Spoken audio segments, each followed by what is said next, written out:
अस्सलाम वालेकुम दोस्तों, क्या हाल चाल है। उम्मीद करता हूँ कि बिल्कुल ठीक ठाक होंगे।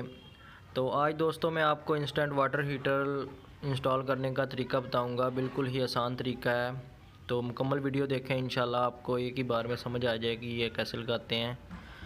तो मेरे भाइयों, जो मेरे चैनल पे नए हैं वो मेरे चैनल को सब्सक्राइब करें, वीडियोज़ को लाइक करें। मज़ीद इन्फॉर्मेटिव वीडियोज़ प्लम्बिंग के हवाले से आपको मिलती रहेंगी। तो इंशाल्लाह बहुत ही हेल्पफुल वीडियोस बनाते हैं अपने भाइयों के लिए। तो ये हमारे पॉइंट हैं जहाँ पे हमने गीज़र को लगाना है। ये एक गैस का पॉइंट है जहाँ पे हमने रेड वाला ये वॉल इंस्टॉल किया है। तो ये दूसरे टी काक दोनों लगा दिए हैं। तो टी काक भाई लोगों, आपने उस सूरत में इंस्टेंट वाटर हीटर को लगाने हैं कि आपका वाटर टैंक काफ़ी ऊंचा पड़ा हो, मतलब प्रेशर हाई प्रेशर पे जहाँ पे हो वहाँ पे आप टी काक यूज़ कर सकते हैं, ठीक है। तो नहीं तो आपने हैंडल वॉल यूज़ करना है। जहाँ पे आपकी फ़र्स्ट फ्लोर पे वाटर टैंक पड़ा है तो वहाँ पे आपने वह हैंडल वॉल का यूज़ करना है, ठीक है। टी काक नहीं लगाने, टी काक प्रेशर को मफल कर देते हैं। तो जहाँ पे वाटर टैंक ज़्यादा ऊंचाई पे हो तो वहाँ पे आप टी काक यूज़ कर सकते हैं, तो मसला नहीं है। ओके हो गया। तो बाकी मेरे भाइयों, ये आपका प्यार मोहब्बत है कि हम ये काम भी करते हैं, साथ में आप लोगों के लिए वीडियोस बनाते हैं। इसलिए इस प्यार मोहब्बत के लिए वीडियोस को लाइक किया करें, ठीक है। और जो मेरे नए भाई देख रहे हैं वो मेरे चैनल को सब्सक्राइब करें।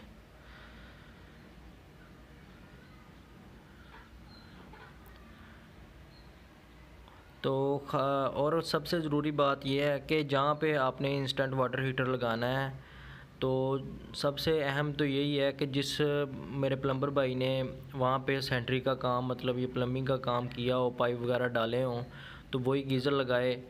तो अगर वो अवेलेबल ना हो तो कम से कम उससे इतना पूछ लेना चाहिए कि ये हमारी जो लाइनें हैं वो ऊपर लेके गया है, वो यहाँ से गई हुई हैं या साइड से गई हुई हैं। क्योंकि अक्सर लाइनें जो होती हैं वो यहाँ पे जहाँ पे पॉइंट होते हैं इनके ऊपर ही सीधी इधर ही इसी डायरेक्शन में लाइनें ऊपर मेन लाइनें जा रही होती हैं।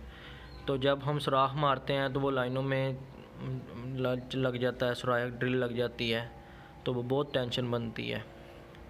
ओके हो गया। तो इसलिए ये एहतियात करनी है आप लोगों ने। तो जिस प्लम्बर ने वायरिंग की हो तो उसी प्लम्बर से आप गीज़र इंस्टॉल करवाएं। तो सबसे अहम बात तो ये है। और उसके बाद ये हमने ये गीज़र की ब्रैकेट लगा लेनी है जहाँ जिस पे गीज़र ने मतलब हमारे ने लगना है। तो ये नीचे टी काक हमने सीधी डायरेक्शन करके ऊपर को लगा लिए हैं। जो जो नीचे वाला टी काक होगा, जो मतलब नीचे थोड़ा सा होगा, उसके ऊपर हमने पाइप लगा लेना है। तो जो थोड़ा सा ऊपर होगा गीज़र के मतलब करीब, तो उसको हम छोड़ देंगे, क्योंकि वो बाद में ये फ्लेक्सिबल पाइप होते हैं, वो एडजस्ट हो जाता है। तो एक पाइप हमने लगा के गीज़र को बिल्कुल लेवल में कर लेना है, आँखों से ही लेवल रखने की ज़रूरत नहीं है। तो ये ब्रैकेटों को देख लेना है कि बिल्कुल ऊपर होनी चाहिए, चेक करके। तो हम मार्कर के साथ निशान लगाएंगे इसका।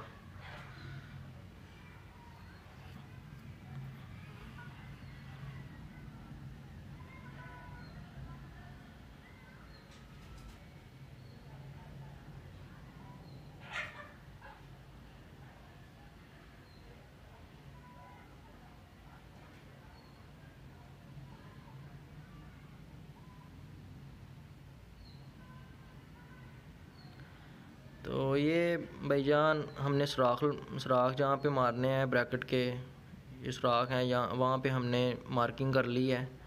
तो मार्किंग करने के बाद हम गीज़र को नट खोल के नीचे उतार लेंगे, साइड पे रख लेंगे। तो ब्रैकेट निकाल के, ये दूसरी साइड पे हमारे ब्रैकेट की जगह नहीं थी मार्किंग करने की, तो इसलिए हमने गीज़र को एक साइड पे मार्किंग करके ब्रैकेट को उतार लिया है। तो हम बिल्कुल ब्रैकेट को सीधी रख के उस निशान के ऊपर दूसरी साइड पे मार्किंग कर लेंगे। ओके हो गया।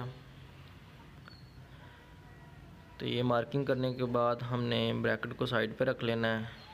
तो ड्रिल में हमने वो पेज साथ ही आते हैं, किसी के साथ छोटे रावल बोल्ट होते हैं, वो हमने लगा लेने हैं।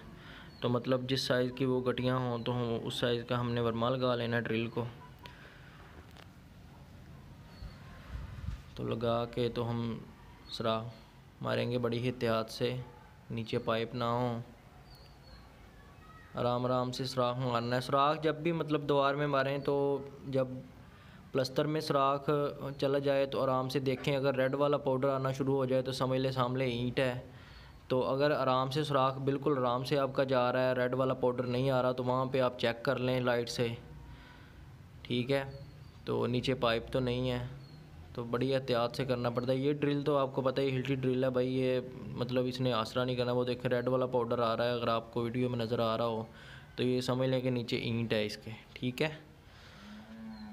तो इसका मसला नहीं है। तो ड्रिल को हमने साइड पे रख लेना है। तो ये मैंने बिल्कुल वीडियो तो भाई आप लोगों के लिए बनाई है स्टेप बाय स्टेप, बिल्कुल आसान तरीके से कि आप लोगों को समझ आ जाए। वीडियो को पूरा देखें, ठीक है, तो आपको समझ आ जाएगी। ये वैसे तो गीज़र को लगाना 10-15 मिनट का काम है, अगर सारे लवाजमात पूरे हों, मतलब औज़ार वगैरह पूरे हों तो ये तो मैंने आराम आराम से इसलिए लगा रहा हूँ कि आप भाइयों को बिल्कुल समझ आ जाए कि ये क्या तरीक़ाकार है और कैसे इंस्टॉल किया जाता है इसको। तो ये हमने गठियाँ लगा ली हैं, गठियाँ लगा के हथौड़ी के साथ इसको प्रेस कर लेंगे। प्रेस करने के बाद हमने अपनी ब्रैकेट उठा लेनी है गीज़र वाली। तो ब्रैकेट उठा के हमने उनको स्क्रू टाइट कर लेने हैं अच्छे से।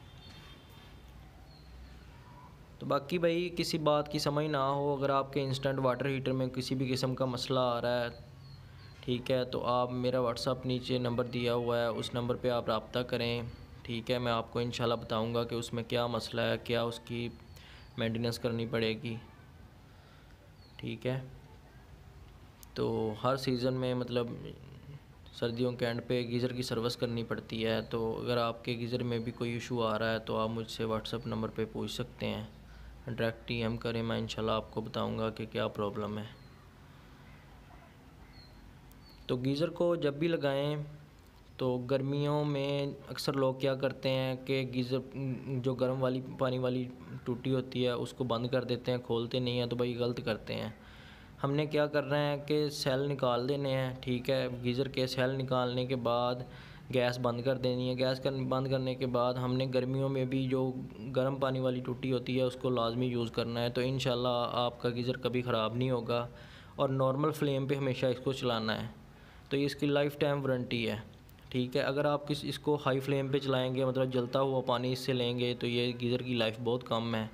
तो इसका कंडेंसर जो है वो सड़ जाता है, तो ये मतलब बेकार हो जाता है गीज़र। तो इसलिए जब भी गर्मियाँ आएँ, आपको पता चले कि गीज़र अब यूज़ नहीं होना, हमने नहीं करना, तो आप भाइयों ने सेल निकाल देने हैं। गीज़र के सेल निकाल के तो गैस इसकी बंद कर देनी है। गैस बंद करने के बाद आपने घर वालों को बता देना है, या ख़ुद भी गर्म वाली लाइन से जो टूटी है उसको पानी यूज़ करते रहना है। ओके हो गया, मतलब गर्म पानी तो ठंडा ही आएगा लेकिन उसकी लाइन में सर्कुलेशन रहेगी।